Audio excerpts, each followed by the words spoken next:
सद्गुरुदेव से प्रार्थना कि अपना आशीर्वाद भरा हाथ मेरे मस्तक पर रखें और माँ सरस्वती जी से निवेदन कि मेरे कंठ में विराजित हों ताकि मैं श्रीमद् भगवद गीता पाठ उचित उच्चारण के साथ कर सकूं। अध्याय 10वां, श्लोक 17। हे योगेश्वर, मुझे बताओ, सदा तुम्हारा चिंतन करते हुए मैं कैसे तुम्हें पहचानूं? हे भगवान, किन किन पदार्थों में मैं तुम्हारा ध्यान करूं? जब भगवान अर्जुन को ज्ञान रूपी महाउत्तम पदार्थ दान कर रहे हैं, तब अर्जुन क्यों न भगवान की स्तुति कर अपनी पात्रता का प्रदर्शन करे और उस दान को सफल बनाए। वे अपने ध्यान को और भी दृढ़ करने के लिए इस तरह से प्रार्थना करते हैं। अर्जुन पूछते हैं कि वे किस प्रकार चिंतन करें, ध्यान धरें। वे चाहते हैं कि संसार के हर एक पदार्थ में उन्हें कृष्ण भगवान का ही दर्शन हो। अर्जुन की भावना अत्यंत उच्च कोटि की थी, क्योंकि उपदेश करने वाले भी तो उच्च ही थे। उनके जैसा न कभी इससे पूर्व कभी हुआ था और न भविष्य में कभी होगा। अपना ध्यान जिस ओर लगाया जाए उसी ओर वृत्ति दृढ़ होगी। वृत्ति को लगाए बिना नेत्र देखकर भी कुछ नहीं देखते, कान सुनकर भी कुछ नहीं सुनते, क्योंकि मन तो उस ओर केंद्रित है ही नहीं। हमारा मन संसार के भोग विलासों के पीछे भटकता रहता है। जब किसी सत्संग आदि के कारण मन को परमात्मा की ओर केंद्रित करते हैं तो वह ध्यान को एक जाल समझकर उससे निकलने के लिए तड़पने लगता है। जैसे कोई पक्षी जाल में फंसता है तो उससे निकलने की पूरी चेष्टा करता है, पर जब वश नहीं चलता तो चुपचाप अपने को फंसने देता है। इस प्रकार मन को भी जब प्रयास और अभ्यास से ध्यान से निकलने न दिया जाएगा तो अंततः वह शांत होकर भटकने की लालसा त्याग कर ध्यान में लगा रहेगा। अतः सत्संग, जप, तप, ध्यान आदि का जाल मन के ऊपर अवश्य फैलाना चाहिए। वह कितना भी उससे निकलने के लिए तड़पेगा, किंतु अंत में थक जाएगा और फिर उसका ध्यान दृढ़ हो जाएगा। हे माधव, माया के अधिपति, तुम्हारे नाम की प्यास कभी भी कम न हो, उसके लिए भक्त कबीर भिन्न भिन्न युक्तियां देते हैं। कहते हैं, हे स्वामी, तुम जल के सागर हो, मैं उसमें एक मछली हूँ। उसमें रही तो ठीक, यदि बाहर निकली तो मर जाऊंगी। मैं एक तोता हूँ और तुम मेरे लिए एक पिंजरा हो, उसमें बंद रहा तो सुरक्षित, यमरूपी बिलाव कुछ नहीं कर पाएगा, पर यदि बाहर निकला तो वह मुझे खा जाएगा। इस तरह की भक्ति कबीरदास जी चाहते थे, ऐसा उन्होंने अपने दोहों में लिखा है। परमात्मा की भक्ति करना कोई सरल काम नहीं है। एक मजदूर सारा दिन कठोर परिश्रम करके आजीविका कमाता है, परंतु यदि कोई उसे दुगना धन दे दे और कहे कि सारा दिन प्रभु का नाम जपो या माला फेरो, तो वह यह बात क्या स्वीकारेगा? सहजू भक्त ने यह सिद्ध कर दिखाया। वे लाहौर में रहते थे और प्रतिदिन के नियम करके जब वह लौट रहे थे तो रास्ते में 4-5 श्रमिक खड़े थे। कह रहे थे, आज कुछ भी काम हाथ नहीं लगा। भक्त बोले, आओ मेरे पास काम है, सारे दिन की मजदूरी दे दूंगा, यद्यपि आधा दिन तो शेष चला गया। अब उन्हें अपने स्थान पर ले गए। उन्हें हाथ पांव धुलाकर मालाएं दी कि हर एक उसको फेरे और राम नाम जपे। उनसे यह भी कहा गया कि भोजन भी मिलेगा और पूरे दिन की मजदूरी भी। अभी 1 घंटा भी न बीत पाया कि सभी मजदूर जमाइयाँ लेने लगे और एक दूसरे का मुंह ताकने लगे। अंत में बोले, श्रीमान, यह काम तो हमसे नहीं होगा। भक्त बोले, अच्छा, आधा दिन ही कर लो, इसी बीच भोजन तैयार हो जाएगा। परंतु वे ठहरे नहीं। उनको बोझ ढोने का काम सरल लगता है। गधे को मिश्री खिलाने से वह आभार नहीं मानता, हाथी को इत्र सुंघाने से उसे अच्छा नहीं लगता। इसी प्रकार यह पापी मन भी राम नाम में लगता ही नहीं और लगना चाहता भी नहीं। श्लोक 18।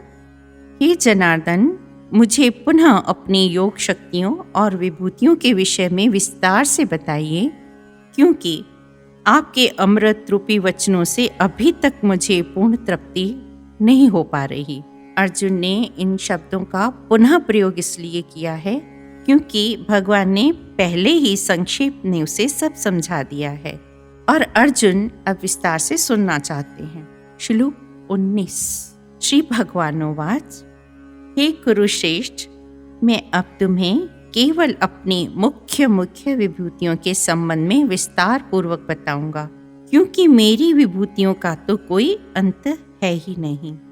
अर्जुन को भगवान उत्तम अधिकारी समझते हैं, क्योंकि उनके अंतःकरण में पापों का मैल नहीं, मन का विक्षेप नहीं, और इसलिए वे तत्व ज्ञान प्राप्त करने के लिए योग्य पात्र हैं। भगवान इसलिए 20वें श्लोक से अर्जुन को ज्ञान का उपदेश देते हैं। श्लोक 20। हे अर्जुन, सभी प्राणियों के हृदय में मेरा ही निवास है। सभी जीवों का आदि मध्य अंत अर्थात उत्पत्ति, स्थिति और विनाश मैं ही हूँ। यदि मनुष्य को यह बुद्धि आ जाए कि जैसा कि भगवान इस श्लोक में कहते हैं कि न केवल मनुष्य अपितु संपूर्ण ब्रह्मांड के सभी प्राणी एक ही परमात्मा के रूप हैं और वही सभी के हृदय में निवास करते हैं, तो यही सच्चा ज्ञान है। क्योंकि फिर तो मनुष्य किसी से भी शत्रुता नहीं करेगा, न किसी को अपने से भिन्न मानेगा। इस मानव जीवन का उद्देश्य यही है। मानव जीवन में हम अपने मस्तिष्क और बुद्धि से बहुत कुछ कर सकते हैं। मनुष्य ने कितनी उन्नति की है।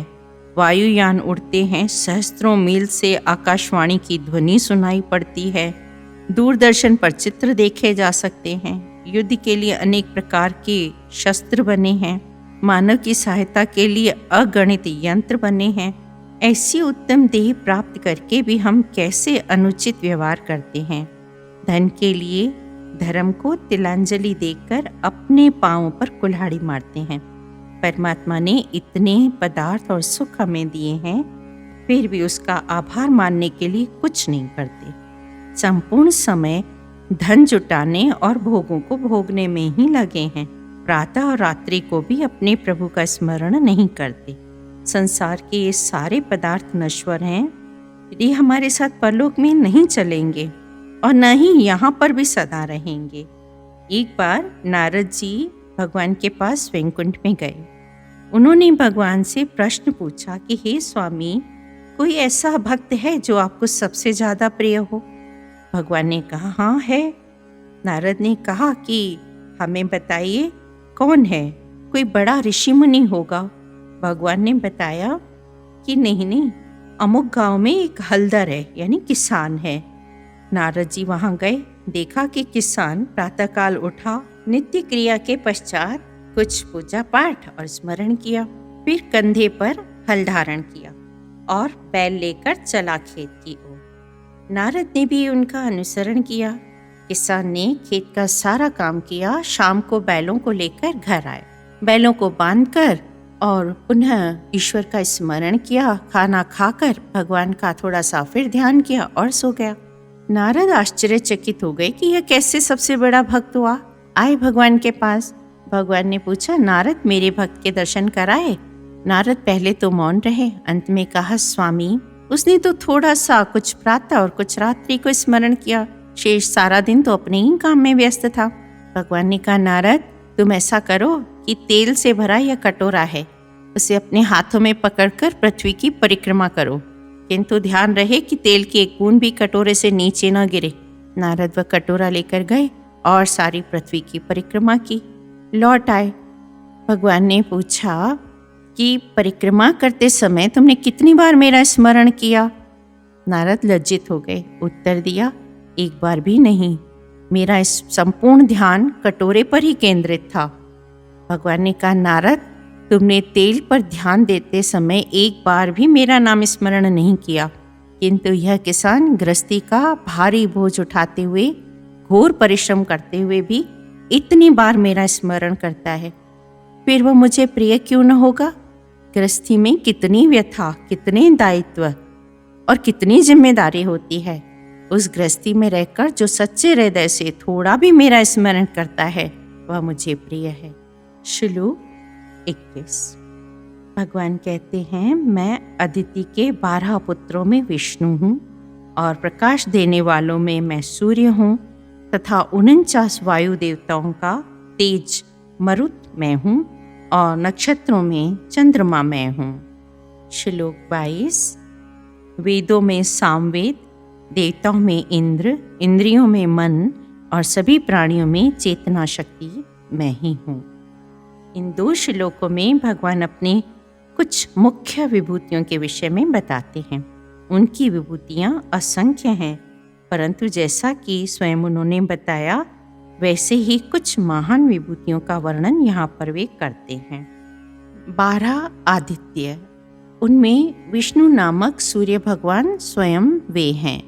वायु देवता को मरुत कहा जाता है। वे 49 प्रकार के हैं, जिनमें प्रबलतम वायु मरीच है जो भगवान स्वयं है।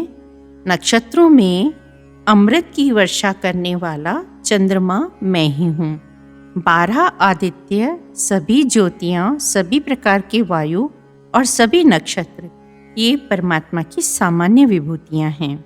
4 वेदों में भगवान कहते हैं कि सामवेद मैं ही हूँ। इसी वेद के सभी मंत्र विभिन्न रागों में गाए जाते हैं। 33 करोड़ देवता माने जाते हैं। उन देवों में देवराज इंद्र स्वयं भगवान श्री कृष्ण ही हैं। 11 इंद्रियां हैं, 5 कर्मेंद्रियां और 5 ज्ञानेंद्रियां और 11वां मन। भगवान कहते हैं कि मन मैं ही हूँ, कारण कि मन के अभाव में अन्य इंद्रियां कोई काम नहीं कर सकती हैं। भगवान इतने उदाहरण इसलिए देते हैं ताकि जिसकी जैसी बुद्धि हो उसके अनुसार जिस पर विश्वास हो, जिस पर आपका विश्वास जम जाए, उसी में परमात्मा का भाव रखकर उपासना करें। कोई कहेगा कि मैंने तो वेद, इंद्र, मरीच आदि देखे नहीं, परंतु सूर्य चंद्र तो प्रत्येक ने देखा है। मन को भी प्रत्येक समझ सकता है, क्योंकि वह हर एक प्राणी में है। कैसे भी हो, भगवान के अस्तित्व में विश्वास होना चाहिए और फिर धीरे धीरे स्वतः भगवान के वास्तविक स्वरूप का भी ध्यान किया जा सकेगा। भिन्न भिन्न देवी देवताओं की उपासना हम भले ही करें, परंतु मन में यह जानते और मानते हुए कि सभी में परमात्मा स्वयं विराजमान है, क्योंकि प्रत्येक देवता मैं ही हूँ और उसे मैं ही शक्ति प्रदान करता हूँ, ऐसा भगवान स्वयं परिचय देते हैं। श्लोक 23। रुद्रों में शंकर, राक्षसों और यक्षों में कुबेर, वसु नामक 8 देवताओं में पावक मैं हूँ, पर्वतों में मेरु पर्वत मैं हूँ। हे अर्जुन, पुरोहितों में देवताओं का पुरोहित बृहस्पति और सेनापतियों में स्कंद अर्थात भगवान कार्तिकेय मुझे ही समझो। जलाशयों में समुद्र मैं ही हूँ। रुद्र 11 हैं। रुद्र शब्द का अर्थ ही है 11। शिव भगवान ने 11 रूप धारण किए हैं। समय समय के अनुसार वे अवतार लेते रहते हैं। हनुमान और शंकराचार्य भी भगवान शिव के ही अवतार माने गए हैं। वसु नामक 8 देवता हैं। धर, ध्रुव, सोम, अह, अनिल, अनल, प्रत्युष और प्रभास, ये 8 वसु कहलाते हैं। इनमें सारा ब्रह्मांड आ जाता है। उनमें अग्नि भगवान स्वयं है। भीष्म पितामह भी इन 8 वसुओं में से एक वसु के अवतार थे। बड़े बड़े पर्वतों में सुमेरु पर्वत भगवान स्वयं ही हैं। भगवान कहते हैं कि देवताओं का पुरोहित बृहस्पति देवता भी मैं ही हूँ। बृहस्पति देवता को बहुत बड़ा विद्वान माना गया है, यद्यपि आयु में ये सभी देवताओं से छोटे हैं। सेनापतियों में स्कंद अर्थात कार्तिकेय भगवान मैं ही हूँ। वे देवताओं के सेनापति और भगवान शंकर के पुत्र हैं। और आगे भगवान कहते हैं कि सभी जलाशयों में समुद्र मैं हूँ। भगवान संपूर्ण ब्रह्मांड के जीवों की आत्मा है। इसका एक प्रत्यक्ष उदाहरण महाभारत में है। पांडव जब वनवास में थे तब दुर्योधन ने दुर्भावना से दुर्वासा ऋषि से निवेदन किया कि पांडवों के पास अपने सहस्त्र शिष्यों के साथ जाकर आतिथ्य मांगे, और वे जानते थे कि वे ऐसा नहीं कर पाएंगे। और फिर ऋषि क्रुद्ध होकर युधिष्ठिर आदि को शाप देंगे और उनका तेज नष्ट हो जाएगा। ऋषि अपने शिष्यों सहित पांडवों के पास गए और भोजन के लिए कहा, परंतु पांडवों के पास तो कुछ भी नहीं था। द्रौपदी के पास एक अक्षय पात्र था जो उन्हें सूर्य भगवान से मिला था, जिससे जब वह भोजन पकाती थी तब तक समाप्त नहीं होता था जब तक कि स्वयं द्रौपदी न खा ले। उस दिन वह स्वयं खा चुकी थी और अक्षय पात्र भी साफ करके रख दिया था, और दूसरे दिन तब तक उससे कुछ नहीं मिल सकता था जब तक सूर्योदय न हो। अब ऋषि ने आदेश दिया कि हम स्नान को जाते हैं और स्नान के बाद खाने के लिए आएंगे। द्रौपदी ने भगवान श्री कृष्ण की स्तुति की कि प्रभु दया करके हमारी लाज रखिए। भगवान अपने भक्तों की आर्त पुकार सुनकर दौड़े दौड़े आते हैं। द्रौपदी के पास जब पहुंचे तो वह बहुत प्रसन्न हुई कि उन्हें सहारा मिल गया, परंतु जब भगवान ने कहा द्रौपदी मुझे बहुत भूख लगी है, पहले खाने के लिए कुछ दो, वह हैरान हो गई कि मैं पहले ही दूसरों को खिलाने के लिए चिंतित हूँ, ऊपर से भगवान भी खाना मांग रहे हैं। भगवान को संपूर्ण संवाद सुनाया। भगवान बोले, द्रौपदी अपना वह अक्षय पात्र तो ले आओ। द्रौपदी ने वो लाकर भगवान को दिया। भगवान जी ने देखा कि उसमें चावल का एक दाना लगा हुआ था। उसे खाकर बोले कि मैं सर्वात्मा तृप्त हुआ। ऐसा कहते ही ब्रह्मांड के सभी जीवों की क्षुधा और पिपासा बुझ गई। प्रत्येक जीव अपने को पूर्णतः तृप्त अनुभव करने लगा, और इधर दुर्वासा ऋषि और उनके शिष्यों को भी नदी में हिचकियां आने लगी। एक दूसरे से कहने लगे कि पेट तो इतना भरा हुआ है कि अन्न का एक कण और जल की एक बूंद भी पेट में नहीं जा सकती। अब युधिष्ठिर के पास जाकर क्या कहेंगे? अपनी हंसी कराएंगे। उसने तो अच्छे अच्छे व्यंजन बनाए होंगे। अंत में निर्णय किया कि युधिष्ठिर के पास नहीं जाएंगे और अपने आश्रम में चले जाएंगे। भगवान ने इस प्रकार अपने भक्तों की लाज रखी और यह दिखाया कि कैसे सारे ब्रह्मांड के जीवों की आत्मा वे स्वयं है। श्लोक 25। महर्षियों में भृगु ऋषि मैं हूँ, वाणी में ओम मैं हूँ, यज्ञों में जप यज्ञ मैं हूँ, और अचल पदार्थों में हिमालय पर्वत मैं हूँ। ब्रह्मा के 10 मानस पुत्र प्रजा के सृष्टा हैं। भगवान कहते हैं जो कुछ वाणी से उच्चारण किया जाता है उसमें ओंकार एक ही है, वही ईश्वर रूपी यज्ञ है। उसी को लेकर अपना उद्धार करें। उस जप यज्ञ में न व्यय है, न कोई कष्ट है, न अधिक आयु की आवश्यकता है और न ही पशुओं की हिंसा की आवश्यकता है, जैसा कि अन्य यज्ञों में करनी पड़ती है, और जिसका फल अंत में कहीं न कहीं तो भोगना ही पड़ता है। संपूर्ण सृष्टि एक अक्षर ओम से ही उत्पन्न हुई है। अचल पदार्थों में भगवान कहते हैं कि हिमालय भी मैं ही हूँ। ओम नमो भगवते वासुदेवाय।